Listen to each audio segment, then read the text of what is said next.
High বন্ধুরা, তোমরা সবাই কেমন আছো? আশা করি তোমরা সবাই ভালো আছো। হ্যাঁ, আমরাও ভালো আছি। দেখো, আজ এসেছিলাম মামা বাড়ি। হ্যাঁ, মামা বাড়ি ছিল পুজো, সেজন্য মামা বাড়ি এসেছিলাম সবাই মিলে। তারপর সবাই মিলে আসতেই আমাদেরকে দিয়ে দিয়েছিলো ঠান্ডা। ওই ঠান্ডা খেয়ে আমরা বসেছিলাম। তারপর দেখি মামি এখানে পাঁপড় ভাজা করছে।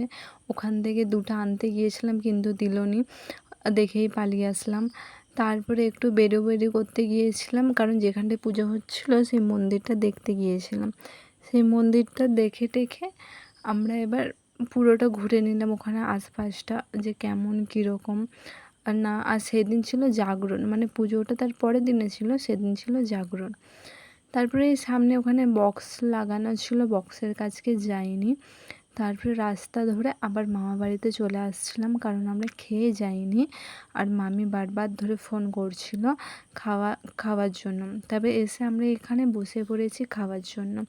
যে এটা আমার মামার মেয়ে, তো বলেছিল আমাকে একটু ক্যামেরা করো, এই জন্য ওই দিকটা ক্যামেরা করে দিয়েছিলাম।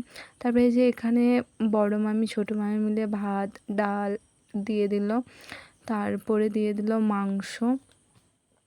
মাংস টাংস খাওয়ার পরে বোন এনে দিল লেস, হ্যাঁ চিপস এনে দিয়েছে। আমরা সবাই মিলে চিপস খেয়ে নিলাম, সেটা আবার খাবার পরে। খেয়ে এখানে একটু সবাই মিলে গল্প করছিলাম, বাড়ি যাওয়ার জন্য বসেছিলাম। তো সবাই মিলে একটু গল্প করছিলাম। আর এটা হলো আমার পিসিমণির ছোটো ছেলে, আর এটা ভাই। তো চলো আমরা এখন গল্প করতে থাকি। তোমরা এরকম মিনি ব্লগ দেখার জন্য সাবস্ক্রাইব করো। Tata, bye bye.